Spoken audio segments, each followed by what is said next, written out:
ഇപ്പൊ എന്താ ചേട്ടാ, ഞാൻ ആദ്യം ഇക്കാര്യം പറഞ്ഞപ്പോ എന്നെ എന്തോരം കുറ്റം പറഞ്ഞറിയോ? ക്ലീറ്റോ ചേട്ടൻ എന്തൊക്കെ പറഞ്ഞു? ഞാൻ പറഞ്ഞു പിന്നെ ഞാൻ വേണ്ടെന്ന് പറഞ്ഞു. ഞാൻ നീ നടക്കൂലെന്ന് പറഞ്ഞിട്ടുണ്ടോ? എന്തൊക്കെ പറഞ്ഞാലും എനിക്ക് എന്റെ അളിയനെ അറിയാം. അളിയൻ ഒരു കാര്യം ഏറ്റതാ. എന്ത് ഞാൻ എനിക്ക് വേണ്ടെങ്കിൽ വേണ്ടെന്ന് പറയാമായിരുന്നു. അടിപൊളി അളിയാ, അടിപൊളി. എന്റെ അളിയൻ തകർത്ത കളഞ്ഞു.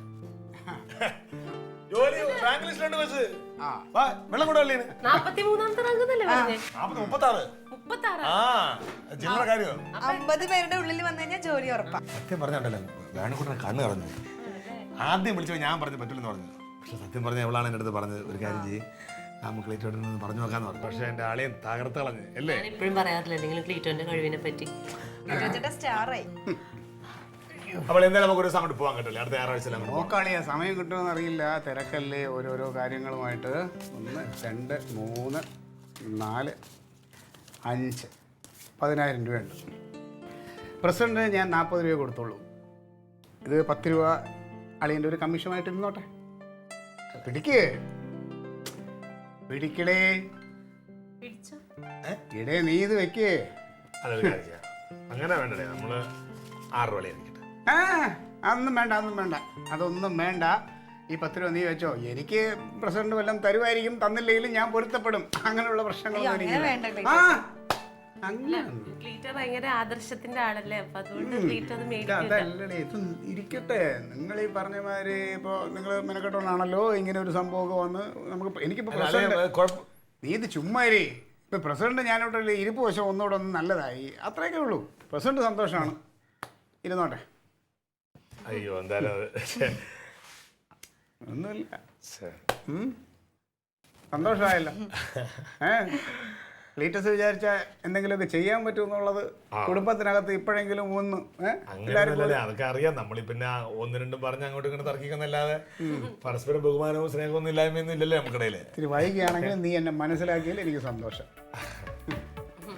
കഴിക്കാനോ കുടിക്കാനോ എന്തെങ്കിലും ഒന്നും വേണ്ട.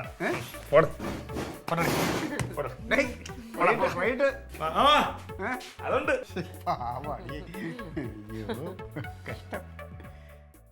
കമ്മീഷൻ ആർത്ത് ചിരിക്കാം അങ്ങോട്ട്.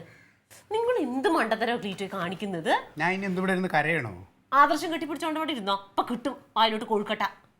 ഓ, ആ കമ്മീഷൻ ഇന്ന് വിഹിതം വാങ്ങിക്കാത്തയാണോ? പിന്നെ അവൻ 6,000 രൂപ തന്നല്ലേ നിങ്ങളുടെ അതിലോട്ട്, നിങ്ങൾക്ക് എന്തായിരുന്നു അത് മേടിച്ചാല്? നോ, അത് അവൻ അവകാശപ്പെട്ട ആ പൈസ അവൻ എടുത്തോട്ടെ. പിന്നെ അവകാശപ്പെട്ട പൈസ ആദ്യമേ ജമന്തി എന്നോട് വന്ന് പറഞ്ഞത് നമുക്ക് ഇതിനകത്ത് കമ്മീഷൻ മേടിക്കാൻ പപ്പാതി എടുക്കാന്നാണ്. അപ്പൊ പിന്നെ തന്നപ്പത്തേനും അത് മേടിക്കേണ്ടതല്ലേ? ഇപ്പൊ മുഴുവൻ പൈസ അവൾക്ക് കിട്ടി. 10,000 രൂപ അവൻ എടുത്തോട്ടെ. കഷ്ടമുണ്ട്. ഞാൻ പൈസ എന്തെല്ലാം കരുതിന്നറിയാവോ? നമുക്കുള്ളത് കർത്താവ് തരും. തരും കൊറേ ഇവിടെ കൂടെ ഇരിക്കാണല്ലോ. കർത്താവ് തന്നു, തന്നെങ്കിൽ തിന്നോ. ഈ 50,000 10,000 പോയി എത്ര വരും? ആവോ കൂട്ടി നോക്ക്. നിനക്ക് കണക്കറിഞ്ഞൂടല്ലോ, എണ്ണ അറിയാലോ. ഇതൊന്ന് എണ്ണിക്കാം മോള്, ഒന്ന് പിടിച്ച് എണ്ണിക്ക്. ഇത് 40,000 രൂപ ഉണ്ടോ ഇല്ലയോ ഒന്ന് എണ്ണി നോക്ക് നീ. ഇത് ഏത് പൈസ എന്ന് പറഞ്ഞാൽ അവൻ മേടിച്ചെന്ന വേണുവിൻ്റെ മേടിച്ചെന്ന പൈസ 50,000 രൂപയിൽ 10,000 അവർ കൊടുത്തിട്ട് ബാക്കി 40,000 രൂപ.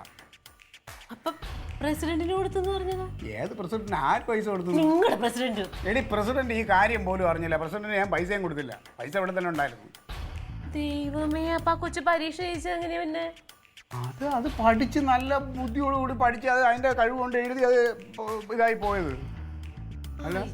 എന്തുവാ ക്ലീറ്റോ, ഇത് ഒരുമാതിരി പറ്റിക്കലല്ലേ ക്ലീറ്റോ?